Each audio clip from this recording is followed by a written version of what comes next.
Bonjour à toutes et à tous, je suis ravie de vous accueillir dans le cadre de ce super événement de Factory organisé par XR for Heritage. Sébastien Naon, Sébastien, ravi.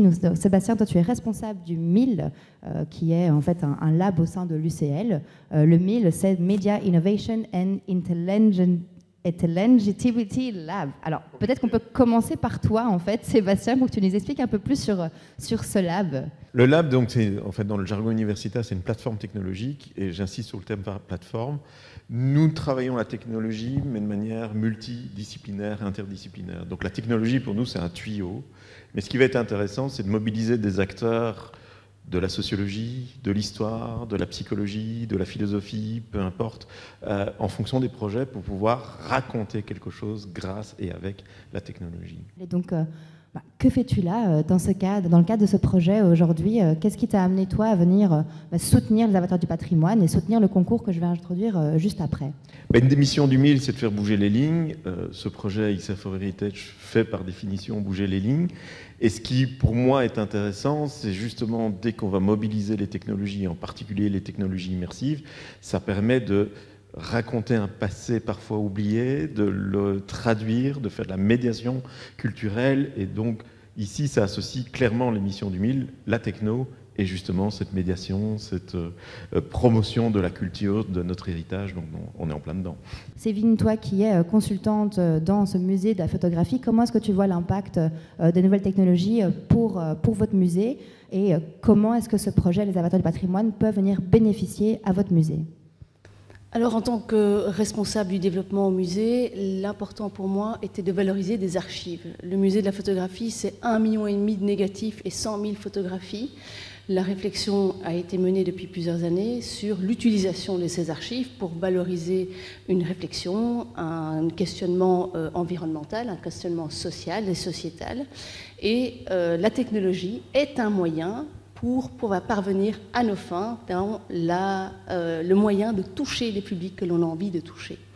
Alors ce projet ici rencontre tout à fait nos attentes, c'est qu'il crée le lien entre nos attentes en tant qu'institution culturelle avec des archives, et le monde de la technologie que l'on n'a pas l'habitude de rencontrer en tant qu'institution culturelle. Donc c'était vraiment dans ce cadre-là de faire ce pont, ce levier vers la technologie pour le patrimoine, la culture et les archives.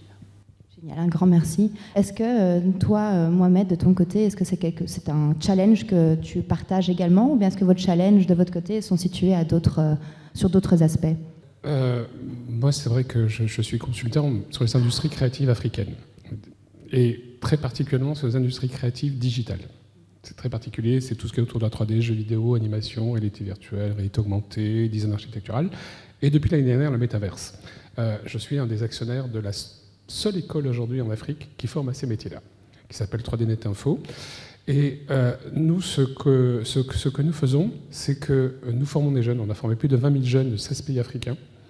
Et nos jeunes ont pratiquement tous un job. Alors imagine ici la difficulté avec les parents quand tu dis je veux être dans les métiers artistiques, dans les métiers digitaux. Imagine l'Afrique, ce que c'est. Donc pour beaucoup de gouvernements, pour beaucoup de jeunes, le digital, c'est simplement du loisir.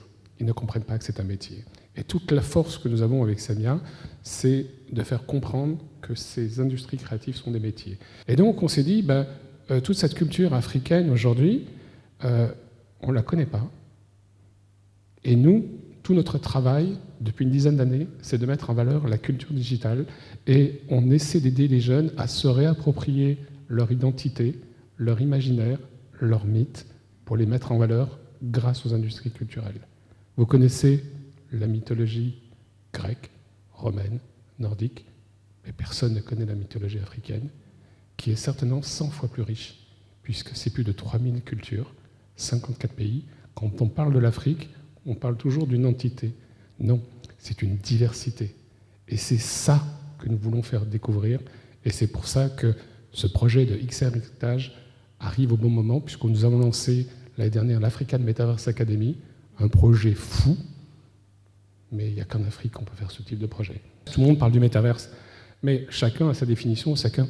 Et pour nous, le métaverse, c'était l'occasion de mettre en valeur notre patrimoine, notre culture. Et nous avons décidé avec SEMIA de lancer un programme qui s'appelle African Metaverse Academy, où on est en train de former 300 jeunes africains au métier du métaverse dans 20 pays africains. Et l'objectif, c'est que chaque jeune puisse créer une galerie de son pays, mettre en valeur. On a laissé le libre cours à nos jeunes. Il y en a qui travaillent sur des jeux vidéo, sur des mythes, d'autres qui vont travailler sur la valorisation du patrimoine, d'autres sur le patrimoine immatériel ou même le patrimoine naturel, c'est-à-dire donc les représentations d'une savane ou quelque chose comme ça. Donc, nous en sommes là. Et nous allons annoncer cet après-midi que ce projet va devenir un projet de l'UNESCO, puisque l'UNESCO a découvert notre projet et ils pensent que c'est l'un des plus beaux projets qu'ils doivent soutenir. Et donc, c'est grâce à la XR, voilà pourquoi je suis là, grâce à la réalité augmentée, réalité virtuelle, mais la 3D aux jeux vidéo, on va montrer et on va faire découvrir cet imaginaire africain. Alors toi, Jemima, tu as une carte un peu moins digitale peut-être, mais tu as surtout une carte artistique. Peux-tu nous en dire plus sur la Biennale et sa mission de soutenir les femmes artistes ? Alors la Biennale of Women in Art, c'est 2 semaines d'événements, 2 semaines d'expositions, du 7 au 29 octobre 2023 à Bruxelles, à l'ancienne imprimerie de la Banque nationale.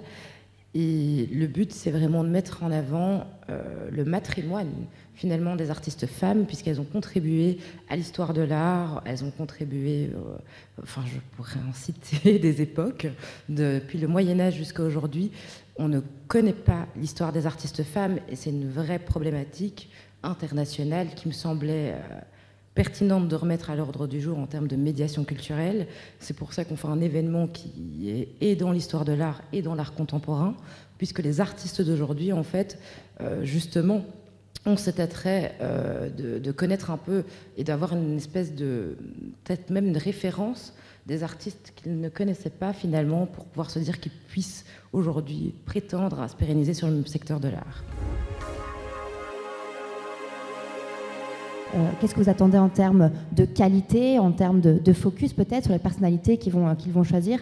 Quels sont vraiment pour vous les points auxquels vous allez faire attention quand vous allez devoir analyser et évaluer les différentes candidatures? Je propose de commencer peut-être par Sébastien. Pour moi, il y aura 3 points qui seront importants. C'est d'abord la transparence, c'est-à-dire que ce soit un avatar, un méta-humain, peu importe, souvent, il y a cette espèce de distance qui s'installe. Et pour moi, à partir du moment où l'avatar est transparent, c'est-à-dire qu'il est fluide, qu'il est naturellement humain, même si le terme n'est pas approprié, ben, il y a une qualité.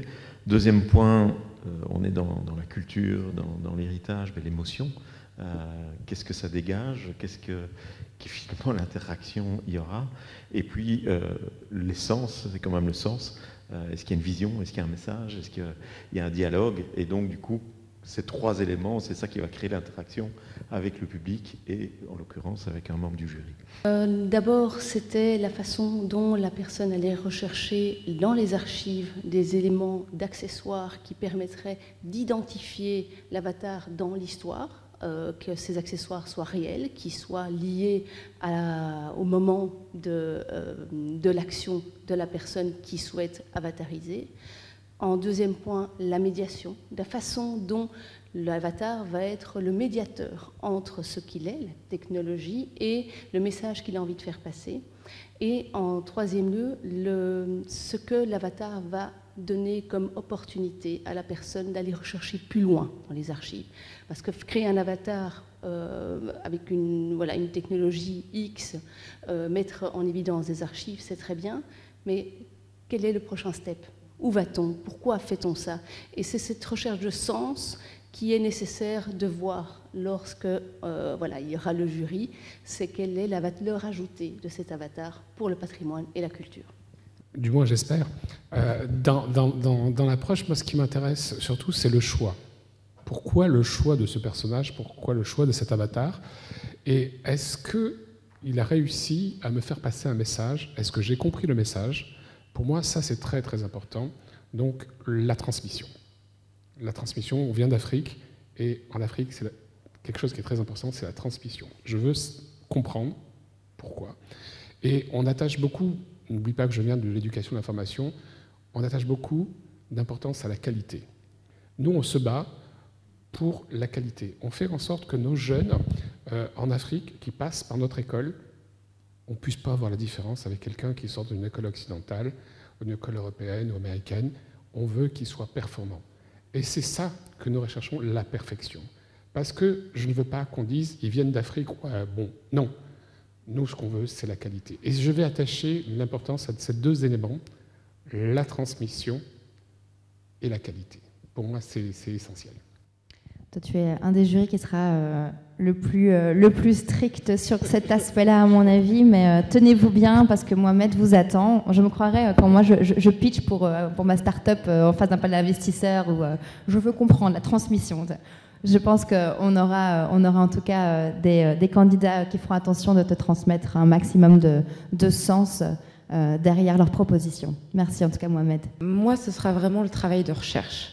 C'est-à-dire qu'au niveau artistique, ce qui fonctionne et ce qui fait qu'une œuvre est particulière, c'est tout le travail de recherche autour d'une œuvre.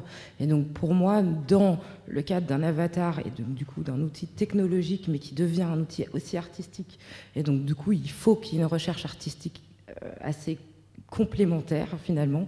Donc je rejoins mes collègues là-dessus sur l'aspect pourquoi, comment et jusqu'où on va aller avec cet avatar. C'est-à-dire que au-delà d'avoir un aspect, je dirais, esthétique, c'est d'où vient cet aspect esthétique, d'où viennent les personnages, pourquoi on les a choisis, et comment ça se retranscrit pour nous donner justement une émotion. Finalement, je rejoins presque tout ce que vous avez dit.